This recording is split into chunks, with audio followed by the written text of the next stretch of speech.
এখানে আমার একটা প্রশ্ন আছে যে ভারত বন্ধু বাংলাদেশ, ভারত বরাবর বন্ধুত্বের হাত বাড়িয়ে দিয়েছে বাংলাদেশের ওপর এবং বরাবর ভারত বন্ধুত্বই দেখিয়েছে, কিন্তু মোহাম্মদ ইউনূস যবে থেকে এসেছে তবে থেকে সে ভারতকে শত্রু হিসেবে দেখেছে, বিদ্বেষ ছড়িয়েছে। তাহলে বাংলাদেশ এখন কি করবে? বন্ধুত্বের বার্তা কি দেবে? সেখানে কি ভারতের কোনো সাহায্য চাইতে পারে? আপনি বাংলাদেশ না বলে আমার মনে হয় সঠিক টার্মটা হতে পারে যে অবৈধ ইউনূস প্রশাসন হতে পারে। কারণ বাংলাদেশের জনগণ কিন্তু ভারতের প্রতি ঘৃণা পোষণ করে না। বাংলাদেশের সাধারণ মানুষ যারা আছে, একটা ভালো সম্পর্ক ভারতের। দেখেন আমি আপনাকে একটা কথা বলি, আপনারা ধরেন একটা চিত্র দেখতে পান, এটা মানে আলাদা একটা চিত্রও আছে। এটা একটা ভারতের যারা নাগরিকরা আছে আজকে প্রোগ্রামটা দেখছে তাদেরকেও বলি যে এখানে রেশনাল মানুষরাও আছে যারা ভালো মন্দ বিচার বিবেচনা করতে পারে। আপনি জানেন যে গত বছরের জুন জুলাইতে পাকিস্তানের একটা বড় ধরনের স্টেক এখানে ছিল। মুজাম্মেল হাশমি নামে লস্করি তৈবার যে জঙ্গি, সে পরিষ্কার করে যখন ভারতে অ্যাটাকটা হলো এবং ভারত যখন মিসাইল অ্যাটাক শুরু করবে এরকম একটা অবস্থার মধ্যে দিয়ে যাচ্ছিল, আপনি মনে করতে পারেন কিনা আমি জানি না, গত বছরের 7 বা 8 মে তারিখে আপনার মুজাম্মেল হাশমি আপনার কাশ্মীরের একটি ভাষণে বলছে যে বাংলাদেশে যে 5 তারিখের যে ঘটনা ঘটেছে 5ই অগাস্টের, সেখানে লস্করি তৈবার লোকরা সেখানে ছিল, আমাদের একটা সেখানে হিস্সা আছে। মাথায় রাখবেন, এটা মুজাম্মেল হাশমি বলেছে। কয়দিন আগে আপনার লস্করি তৈবার প্রধান যে সাইয়েদ জামিল না কি যেন, তার খুবই একদম তার ডান হাত, সে বিভিন্ন সীমান্তবর্তী অঞ্চলগুলোতে গেছে। দিল্লিতে যে অ্যাটাকটা হয়েছে, বোমা হামলা হয়েছে, সেখানে বাংলাদেশের যোগসাজশ, এই ইউনূস প্রশাসনের লোকজন যোগসাজশের ব্যাপারে আলোচনা হচ্ছে, নানান ধরনের ঘটনা আলোচিত হচ্ছে। আমি তো আপনাকে বললাম যে ভারতকেও একটা পয়েন্ট অফ নো রিটার্নে নিয়ে যাচ্ছে উইদাউট এনি রিজন। আপনি একটা মানুষকে কোনো কারণ ছাড়া আপনি টন্ট করছেন 2 দিন পর পর। আপনি কলকাতাকে 4 দিনের মধ্যে দখল করে নেবেন, আপনি ভারতকে দখল করে নেবেন, ভারতের ম্যাপ চেঞ্জ করে নেবেন, বঙ্গোপসাগরকে বলা হচ্ছে নিজেদের টেরিটরির মধ্যে আনার কথা, নিজেদের টেরিটরি। আপনার 7 সিস্টারকে একটা আলাদা দেশ বলে আপনার অভিহিত করা হচ্ছে। তো আপনি ভদ্রভাবে বড় ভাই হিসেবে আপনি পাশে বসে আছেন, আপনাকে এমন একটা জিনিস খোঁজাচ্ছে যেখানে ইন্ডিয়ান মিলিটারি নামলে 10 মিনিট টিকতে পারবে না। মানে দিস ইজ দ্য রিয়েলিটি। আপনি এখানে তো আসলে মন খারাপ করার কিছু নাই। ইন্ডিয়ান মিলিটারি আপনি বাদ দেন, ইস্টার্ন কমান্ড যদি নামে এখানে, মানে বাংলাদেশের তরফ থেকে 10 মিনিট টিকার সক্ষমতা আছে। This is the reality. You have to, শোনেন, আপনি আপনাকে সেটা মানতে হবে। যতটুকু অওকাত আছে অতদূর পর্যন্ত গলা উঁচু করা উচিত। অওকাতের বাইরে গলা উঁচু করলে তো সমস্যা। দাদা, এই যে রিসেন্টলি আমরা দেখছি যে পাকিস্তান থেকে নৌবাহিনীর প্রধান আসছেন, আসিম মুনিরের সেকেন্ড ইন কমান্ড বাংলাদেশে আসছেন, এবং তারপরে এইরকম একটা ট্রাইব্যুনাল, তারপরে শেখ হাসিনার বিরুদ্ধে এইরকম ব্যবস্থা নেওয়া, কোথাও কি এটা পাকিস্তানের প্রেসারেই এগুলো ঘটছে বলে আপনার মনে হয়? একদম পাকিস্তান যেটা হয়েছে যে এখানে আমি বারবারই আমেরিকার কথা বলবো, এখানে আমেরিকার একটা ডিপ স্টেটের একটা বড় ধরনের খেলা আছে এবং তাদের, আপনি তো জানেন যে পাকিস্তান বরাবরই হচ্ছে যে এই ধরনের ওদেরকে তো আসলে পৃথিবীর বিভিন্ন দেশ ব্যবহার করে, ওদের তো যেহেতু কিছু নাই, হ্যাঁ, ওদের তো আসলে নিজেদের ব্যবহার করার কিছু নাই, মানুষ ওদেরকে ব্যবহার করে।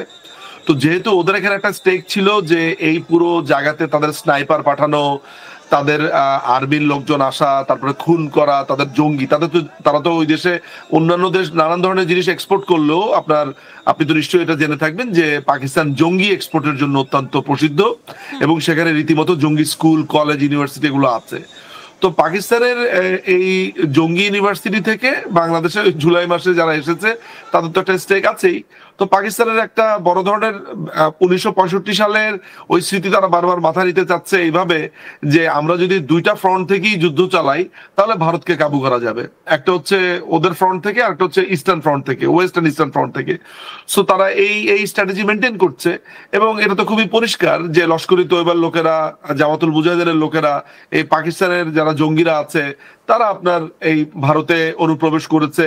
ইতিমধ্যে আপনি জানেন যে কিরকম ভাবে কড়াকড়ি চলছে সেখানে। সুতরাং এখানে পাকিস্তানের একটা স্টেক আছে। তারা তো এই যে আপনার অপারেশন সিঁদুরে তাদেরকে যে গুঁড়ো করে দিয়েছে ইন্ডিয়া, সেইটার প্রতিশোধ নেওয়ারও তো তাদের একটা স্পৃহা আছে, যদিও তাদের ওই সক্ষমতা নাই, কিন্তু স্পৃহা আছে আর কি। তো সেই স্পৃহাতে তারা ছাগলের 3 নাম্বার বাচ্চা হিসেবে এই ইউনূস প্রশাসনকে ব্যবহার করছে, আর বাংলাদেশের সাধারণ মানুষ সাফার করছে।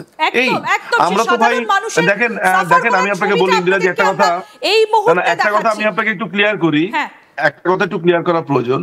দেখেন আমরা কিন্তু যুদ্ধবাজ কোনো কান্ট্রি না। আওয়ামী লীগের একটা বার্তা এসেছে আমাদের কাছে, আমরা একটু দেখাই, আমরা থাকবো আলোচনাতে, যে আওয়ামী লীগের তরফ থেকে একটা বার্তা ইতিমধ্যেই এসেছে এবং কি বলা হয়েছে।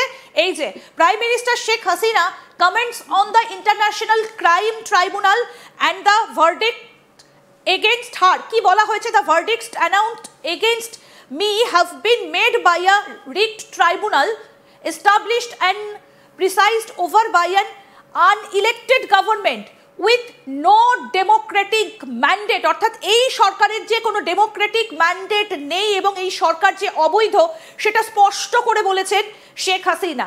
দে আর বায়াসড অ্যান্ড পলিটিক্যালি মোটিভেটেড। তারা বায়াসড এবং পলিটিক্যালি তারা রাজনৈতিকভাবে মোটিভেটেড, সেটাও তিনি উল্লেখ করেছেন। তারপর বলা হয়েছে in their distressful call for the death penalty, they reveal the brazen and murderous intent of extremist figures within the interim government to remove Bangladesh's last elected prime minister and to nullify the Awami League as a political force। এবং এই কথাটা কিন্তু খুব স্পষ্ট করে বলা হয়েছে আওয়ামী লীগের তরফ থেকে, একটা স্পষ্ট বার্তা। শেখ হাসিনা ইতিমধ্যেই কিন্তু পুরো বিষয়টা তুলে ধরেছেন এবং সেই বার্তাটা এই মুহূর্তে আপনাদেরকে আমরা দেখাচ্ছি। আমাদের সঙ্গে রয়েছেন বাংলাদেশের বিশিষ্ট আইনজীবী নিঝুম মজুমদার। দাদা, আপনিও দেখতে পাচ্ছেন যে শেখ হাসিনা তিনি কমেন্ট করেছেন পুরো বিষয়টা নিয়ে এবং ইন্টারন্যাশনাল এই যে ক্রাইম ট্রাইব্যুনাল অ্যান্ড ভার্ডিক্ট তার বিরুদ্ধে যেটা রায় দেওয়া হয়েছে সেটা নিয়ে শেখ হাসিনা তার বক্তব্য ইতিমধ্যেই জানিয়েছেন এবং মোহাম্মদ ইউনূসের যে সরকার তাকে অবৈধ, বায়াসড, পলিটিক্যালি মোটিভেটেড সমস্ত কিছু তিনি এই তার বক্তব্যের মধ্যে তুলে ধরেছেন। দাদা, আপনার সঙ্গে যে বিষয়টা নিয়ে কথা হচ্ছিল এক্ষুনি, যে এই মুহূর্তে দাঁড়িয়ে তাহলে আওয়ামী লীগের স্ট্যান্ড কি হবে? এই মুহূর্তে আমাদের স্ট্যান্ড একটাই, সেটা হচ্ছে যে এই অবৈধ দখলদার, এই টোকাই, এই ইউনূসকে আমরা এই গদিচ্যুত করব এবং এটার জন্য আমাদের সর্বাত্মকভাবে আমাদের নামতে হবে। যদিও ব্যক্তিগত অ্যাজ এ নিঝুম মজুমদার হিসেবে আমি বারবারই এটা বলে এসেছি এবং বলছি যে সশস্ত্র সংগ্রাম ইজ দি অ্যান্সার, এবং বারবারই বলছি, যদিও বাংলাদেশ আওয়ামী লীগের সংগঠন হিসেবে বাংলাদেশ আওয়ামী লীগ আসলে একটা স্ট্র্যাটেজি রয়েছেই, সেটাতে আমি কমেন্ট করবো না, সেটা হয়তো আপনারা দেখছেন যে এই সংগ্রামের মধ্য দিয়ে বা প্রচলিত রাজনীতির মধ্য দিয়ে বাংলাদেশ আওয়ামী লীগ আসলে রাজনীতি করতে আগ্রহী হয়তোবা, কিন্তু ব্যক্তিগত অ্যাজ এ পার্সন বা একজন আমার ব্যক্তিগত জায়গা থেকে আমি মনে করি যে বাংলাদেশ আওয়ামী লীগের এই সশস্ত্র প্রতিরোধী একমাত্র, কারণ এটা রাজাকার আলবদররা এই দেশটা আসলে দখল করে ফেলেছে।